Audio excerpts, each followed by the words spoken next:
Well, good morning to you. Welcome to Up to the Minute. I'm Todd Duplantis, and we've got your HCC news and information for the next half hour. Stick around for that. Hey, it's a Thursday. You know, I can see the weekend just off in the distance. And the best part about it, we are one day closer, Tony Rayo Sutherland, to spring break.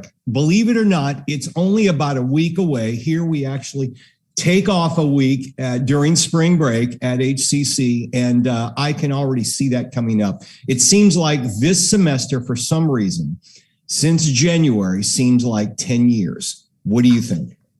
Well, I mean, yeah, it's like you can touch it almost. It's almost there. But, you know, but we've had all this cold weather. So spring, it just doesn't seem like it's time yet. But OK, I'm all for it. I want to take my break. Well, February is traditionally the coldest month in Houston. I mean, last year proved that to all of us. We don't need to go through that again.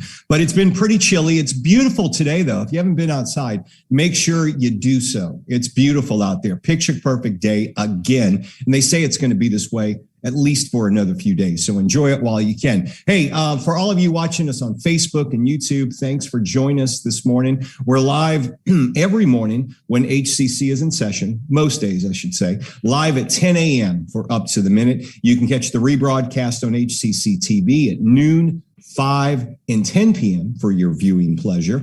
And you can also watch us in social media, Tony. Yes, you have to look for Houston Community College District, not just HCC, because they got a lot of them out there. They're not just Houston. There's a lot of other places. But go for Houston Community College District, and you can find us on Facebook, YouTube, LinkedIn, Twitter, Instagram, all over the place.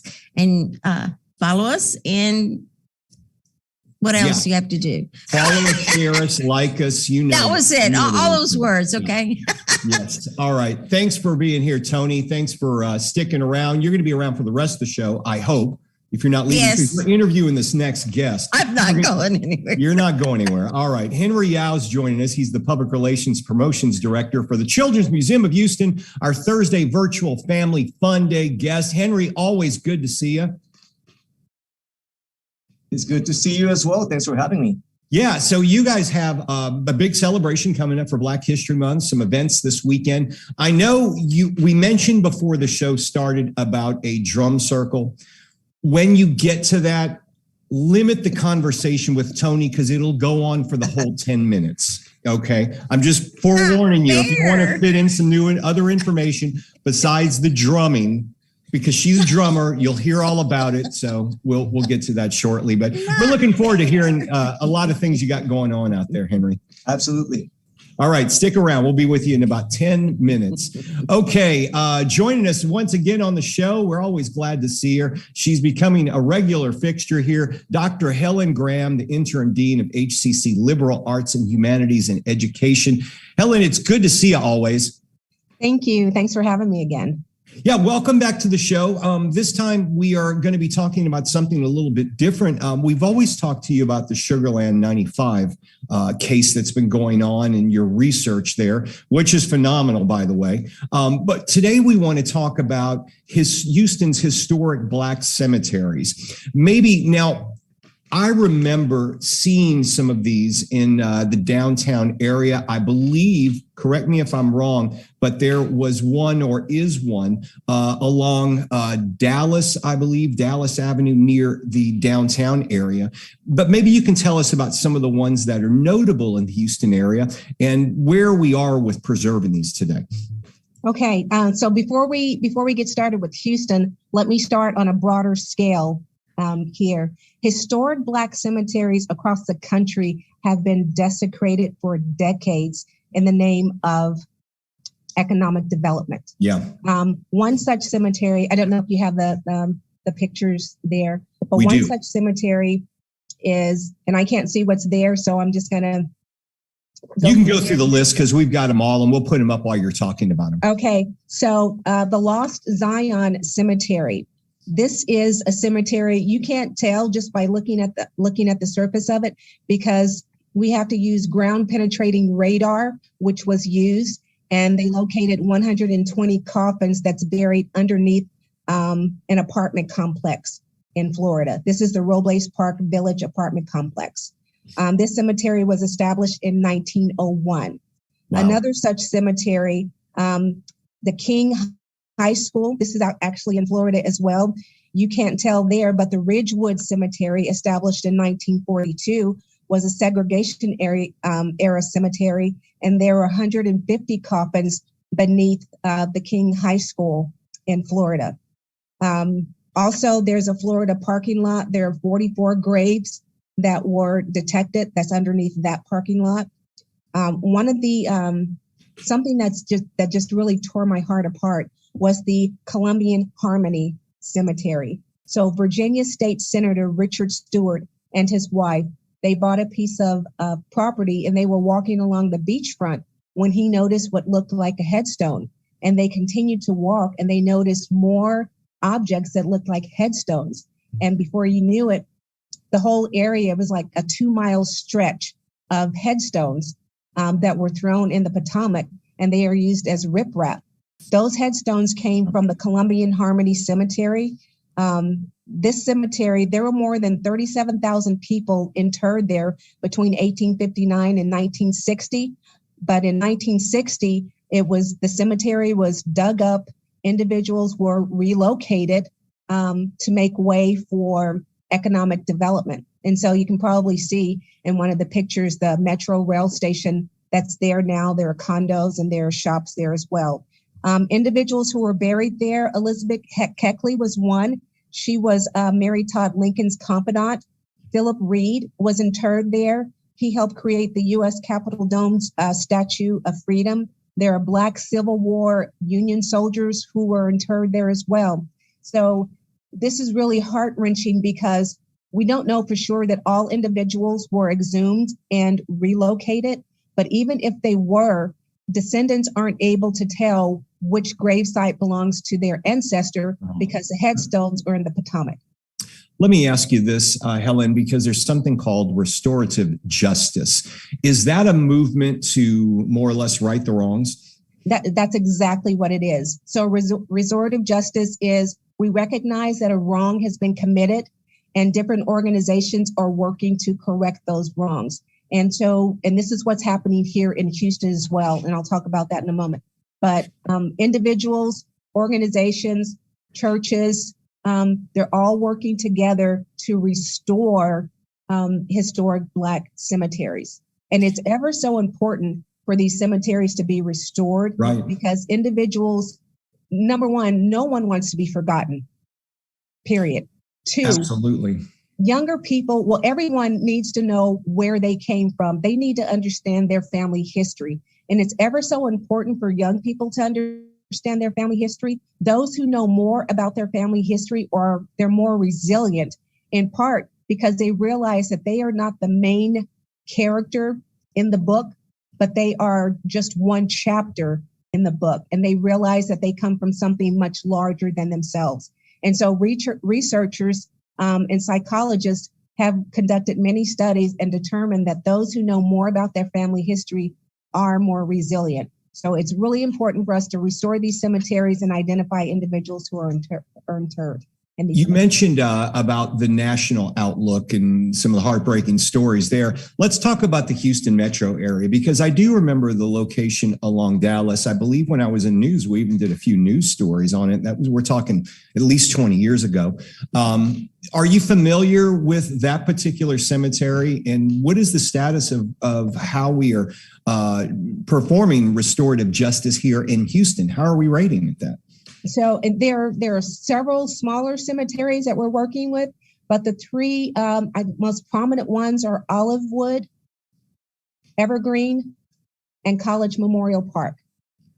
So at College Memorial Park, we have our very own history professor, Angela Holder, who has been taking her students to College Memorial Park since 2011, I believe. Wow. And so they experience real live history by helping to do historical research on the individuals who are interred there. So we do have like military veterans who are interred there. We have prominent leaders in the Black community in Houston who are interred there. And so organizations like churches, descendants of those who are interred there, individuals are all working. And at College Memorial Park, I think it's the second Saturday of the month at 10 o'clock, individuals meet there to clean up the cemetery, to restore headstones, and genealogical work is going on there as well. One such organization that I'm working with, and it's important to know that we only go in by invitation. Right. So the conservators of the cemeteries will invite us in, and we will go in and help them do what needs to be done. One thing that we've done at College Memorial Park and Evergreen as well is we're helping the descendants build family trees. We're helping them to connect back to their ancestors. We're going backwards and forwards. Again, it's ever so important for individuals to connect. We here at HCC, we have a big push on belongingness, helping students, faculty, staff belong. It's ever so important. So that's what we're trying to do here with the cemeteries here in the Houston area. Helen, I know we could talk about this at length, quite honestly, and I'd like to get you on the topic sometime so we can dig into this more and hear more about what's going on in the Houston area, highlight some of these cemeteries and the importance of them, and maybe talk about some of the people who are interred there. And we can always use help. Just in the Texas area alone, there are more than 42,000 historic African-American burial grounds. And so we definitely need help on all fronts. We're going to put some links in our social media post. And once again, Helen, I want to get you on the topic so we can talk more about this in the future. Definitely. Thank you, Helen. Dr. Helen Graham, she's the interim dean of HCC's Liberal Arts, Humanities, and Education Department. Thank you for joining us on the show. Thanks for having me. All right. We're going to move on to Tony. We're talking about Black History Month throughout this month on HCCTV and all of our shows. And we've got our next guests who are going to tell us about some events happening at the Children's Museum, Houston. Tony, take it away. Thank you. Henry Yah, Public Relations and Promotions Director for the Children's Museum Houston, is with us, and he's our Thursday Virtual Family Fun Day guest. Welcome to the show. Thanks so much, Tony. I'm happy to be here. Yeah. Oh, and I love going to the Children's Museum. I know it's supposed to be for children, but I enjoy taking my grandkids over there. And when they get too old, I don't know what I'm going to do. But anyways, this is Black History Month, and y'all have some special events planned. Tell us a little bit about that. Absolutely. This Saturday, February 12th, we are going to be celebrating our Black History Month celebration, and we have special guests. So we're going to have a drumming performance. We're going to have a spoken word artist, and we're going to be doing a special activity with children that's called Speak Up, in which they get to write messages about something that they feel that is important for people to know. Okay, let's talk about some of those things. Of course, we're going to talk about drumming circle. I am a drummer. I am a percussionist, and I love djembes, of course. Tell us a little bit about what the kids can expect for that. Absolutely. So we have a local musical group called Joy of Djembe, and they will be hosting this interactive performance. So they'll be doing a drumming performance, and then they'll gather kids to join them in a drumming circle. For people who don't know what a drumming circle is, it's basically you get people in a circle with drums. There's no head or tail, and this is why it's important, because it's about everyone being equal. But to me, it also represents, and I think to a lot of people, it also represents a little sort of a union. And so what they do is they start certain beats, and then everybody has to follow the same beat, and so on. And it's a really fun activity for children and grown-ups too. Yes, of course. It's a way for you learn how to become a team in a way, because you're all working together and you can be creative, but it's still like what we call an ensemble. So and also it can be very relaxing, or just letting out your frustrations too. So Absolutely. Yeah, it's a lot of fun. Okay, I promised I wouldn't talk too much about it, so we'll go on to the next thing. Spoken word. Tell us a little bit about that. Spoken word artist. So we have a local renowned poet. Her name is Vascola Stoney, and she is amazing. So spoken word is basically a live poetry. It's basically like a show that, it has lots of different elements, including hip hop, rap, you name it, theater. What's special about Bascola Stoney is that you give her a theme and she will make this. I mean, you give her like 2 words and she could create this. She could recite an entire poem just out of her mind. She's amazing. She's so creative. What she's going to do for this special event is she's going to be mixing all those elements with spoken poetry, but she's going to be talking about renowned historical figures, African-American figures, and their contributions and what they've done and their significance. So it's not only a very important thing for children to see, but it's also going to be done in a very exquisite and creative way. And I think it's amazing for families to see. Well, you had a video of one of her stories that she was telling, and it is moving. It is wonderful. I mean, you talk about storytelling. She tells it in such a way that you can't help but be engrossed into exactly what she's talking about, and you can relate so well. I love listening to her, so that's going to be fun. And then there's something called, we have spoken word, then we have speak up. What's that? Speak up. Speak up is for us to basically show children and tell children that what's important to them matters. Everything that they say matters. So even if it's everything that you see, an idea, a big product, everything came from something very little. And so we want children to be able to have the opportunity to express themselves about something that they feel is important to them. And a lot of big movements came from little things, but it's something that somebody spoke up about. And that is the whole idea about this activity, that, there's that freedom of expression and that children and their voice do matter. And President's Day is coming up. You have something called Explorability Day. You want to tell us what that's all about? Yes, Explorability Days is an exclusive day for children with learning differences. And what we do is we close the entire museum to the public and we host this event for them exclusively. What we do is we change certain elements of the museum. Like, for example, we turn off lights that are flickering, or, for example, the hand dryer in the bathroom, we lower it to a different, so it's not so loud. We offer different types of resources for families with children with autism. And we also have what I think is the best part of the whole event is therapy dogs. We have lots of therapy dogs on that day. I'm with you on that. They're just so cute. And it's a very special day for families because they get to interact with other families and they make their own little community here at the museum. And it's a very special event. Okay. And then, as Todd was saying earlier, spring break is coming up as Joe Corner. So what do you guys have for that coming up? This is going to be a very special spring break for us because, the last spring break we really had was in 2019. And so in 2020, that's when we had the shutdown. And so we are going to take this to the next level. This is going to be our spring break destination celebration.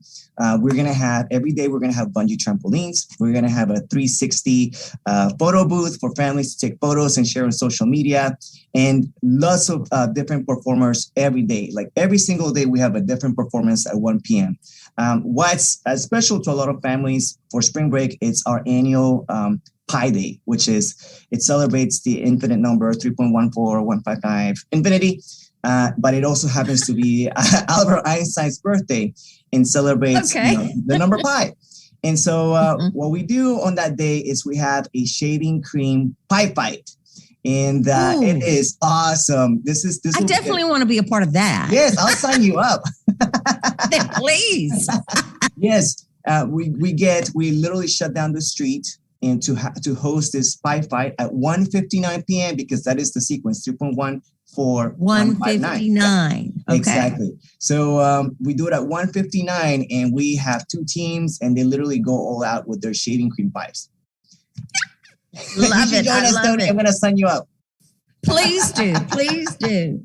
Okay. Now there's something about an all-inclusive voyage. What is this voyage that you have? Well, it is, well, because a lot of people won't be traveling outside of Houston. We want to make this spring break into a staycation. And so that is why we want to create a destination for them. Everything that I mentioned to you, there is no additional ticket. Literally, they just pay general admission and the bungee trampolines, the photo booth, the exhibits, all the performances. It's all inclusive. It's all included with the one ticket. And so we want to make sure that this is a spring break that they enjoy, they'll remember, and they don't have to pay an additional fee. Like, it's all inclusive. Excellent. Well, I can't wait. My grandkids, whether they want to or not, they're going. Yes, let's sign them all up for the 552. They absolutely love it. Okay, well, thank you, Henry Yao, Public Relations and Promotions Director for the Children's Museum History, and of course, our Thursday Virtual Family Fun Day guest. Thank you so much for being on the show. I can't wait. Thanks so much, Tony. Thanks, Todd. Thanks, Tony. Thanks, Tony and Henry. Thanks, both of you, for being here. All right, let's talk about a few HCC news and announcement things you're going to need to know. Community learning, spring vegetables. What's that all about? Spring and vegetables. Okay, HCC's Northwest will present another Green Thumb gardening workshop. There you go, via the Texas A&M AgriLife Extension Program. That's happening from 10 to 11:30 a.m. Monday, February the 14th. It is online. You can check it out. You need to register for it, but we'll have a link in our social media post. And the MBDA is back, Tony.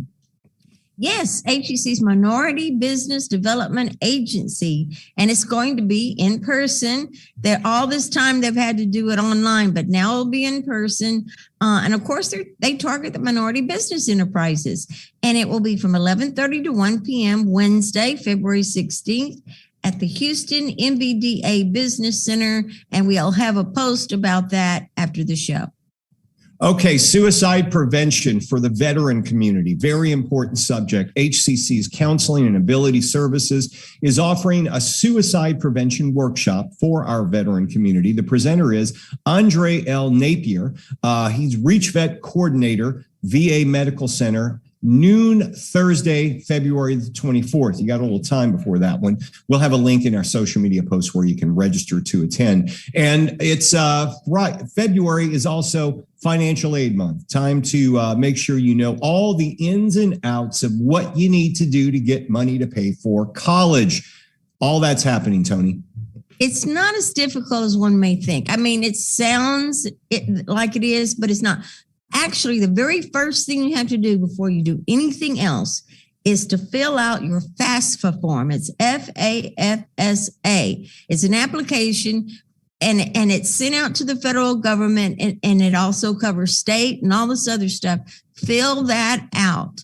You have to have your income tax from the year before or your parents' income tax from the year before, but just fill that out. Once you do that, then you're open to almost any kind of scholarship, any kind of work study, whatever. So grants, just fill that out. Yes. Yeah. And keep in mind, FAFSA has deadlines. So you want to make sure you fill out that FAFSA application as soon as possible. Get it in. Don't wait on it, because that's one of the most important things you'll need, whether you're getting emergency aid, any type of grant you could get from the college, scholarship. You have to fill out that application, as Tony mentioned, first. Okay, we'll have some information on that in our social media post. Reading culture events and scholarships. Want to win a scholarship while learning about a new culture? Well, HCC's Reading Culture is taking a look at Pakistani culture this spring. Students who read I Am Malala participate in at least 2 qualifying cultural events and write an essay or produce a creative project, have a chance to compete for $500 and $1,000 scholarships. Pretty good deal. Essays or creative projects are due by April the 25th. We'll have some information in our social media post on how you can get in on this, because everybody could use a little extra money when it comes to paying for college. Okay, spring semesters are underway, Tony. If people want to register to get classes in by the summer, time is running out. Yes. And remember, classes are small because of still the COVID thing. And, like I say, my makeup class usually has 14, but they capped it at 6. So some of the classes are like going half of what they would normally do. So sign up now. We've got online anytime, on a schedule, hybrid, in-person, hybrid lab, all those different things. Go to hccs.edu/apply and register.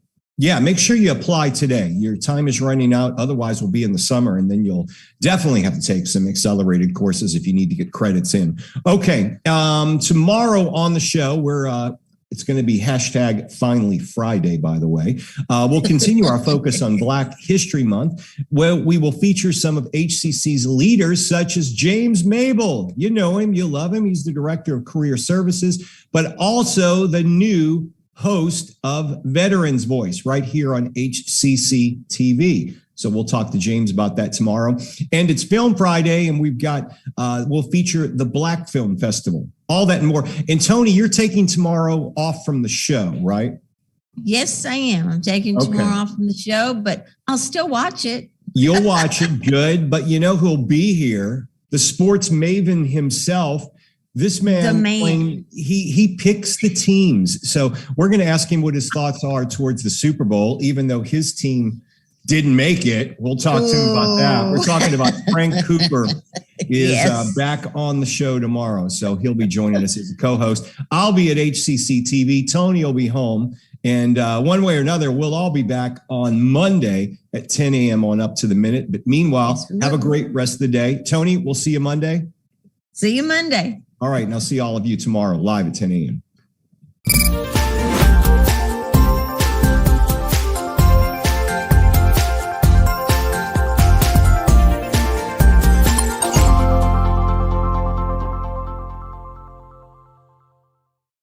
A week away, a month away.